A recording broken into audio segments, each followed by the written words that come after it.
जीवन में लालसा खत्म क्यों नहीं हो रही? पहले अच्छे जीवन साथी की, फिर अच्छे सास ससुर, फिर बेटे की, फिर बेटे के अच्छे संस्कार से मर सकूं। तो महाराज जी ये कब? पोते की शादी हो जाने से शांति से मरा जा सकता है?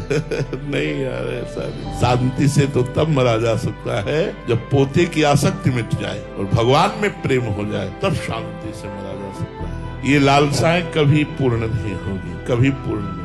देखो, भरत जी ने राज्य त्यागा, पुत्र परिवार त्यागा, गंडकी नदी के किनारे भजन कर रहे हैं, लेकिन हिरण के बच्चे में आसक्ति हो गई तो अगला जन्म हिरण का हुआ। अगले जन्म का हेतु ये आसक्ति है। आसक्ति को जितनी जल्दी मिटा सको तो लालसाएं मिट जाएंगी। इसी के लिए हम कहते हैं खूब नाम जप करो। जितना नाम जप करोगे उतने आपके अंदर ज्ञान होगा, जितना ज्ञान होगा उतने आसक्ति, मोह, चाह ये सब मिटेगी और हृदय आनंदित होगा। आपने बोला था कि अगर आप अपने शिष्यों को समाज में भेजते हैं तो वो उनको आग में झोंकने के समान होगा, परंतु महाराज जी हम जैसे अधम जीव तो आग में ही रह रहे हैं। तो महाराज जी ऐसे नहीं, आग में फिर आपको बताया कि बुखार एक ही तरह का नहीं होता है। मलेरिया, डेंगू कई तरह का, लेकिन लिखा जाएगा बुखार ही, तो उसके टेबलेट भी अलग अलग होते हैं। हम उन शिष्यों को कहते हैं जिनको वैराग्य मार्ग में चलाया है, जिनको आजीवन ब्रह्मचर्य की शिक्षा, आजीवन परिग्रह रहित रहना, निरंतर भगवत चिंतन परायण रहना,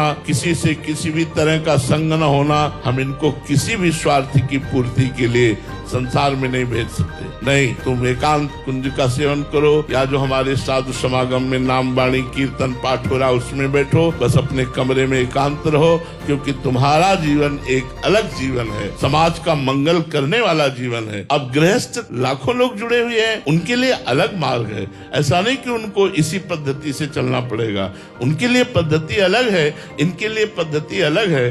तो आप जहाँ रह रही हैं, क्या वहाँ नाम जप नहीं कर सकती, वाणी पाठ नहीं कर सकती, ठाकुर सेवा नहीं कर सकती, अपने गुरुजनों की सेवा नहीं कर सकती? अगर कर सकती हैं तो जो इनको एकांत में प्राप्त होगा वो तुम्हें घर में प्राप्त होगा। परेशानी क्या है? काम भाव से चिंतन करते हुए भोजन बनाएं और आपको पवा दें। अगर आप काम से व्याकुल ना हो जाओ तो हमें बता देना। अगर हम रोते हुए भगवान के विषय में चिंतन बनाए, अगर आपको रोना ना आवे तो बता देना। बहुत बड़ा प्रभाव भोजन का, बहुत बड़ा प्रभाव संग का, और इस काम से ही क्रोध का प्रादुर्भाव होता है, काम से ही स्मृति का नाश हो जाता है, भगवत स्मृति का नाश हो जाता है, रजोगुण बढ़ जाता है। इस आसक्ति से साधक का आंतरिक चिंतन ही बदल जाता है, बाहर से कुछ और अंदर से कुछ होता है। संग दोष पक्का, वो दोष पवित्र हृदय में माना जा सकता है कि इससे कामी है, लेकिन उसमें था नहीं, है नहीं, आगंतुक है, आया हुआ है, पर माना उसी में जाएगा किसके हृदय में, पर वो आगंतुक है। आगमा पाइनो अनित्यास्ता स्थिति स्वार्थ, आने जाने वाले। आया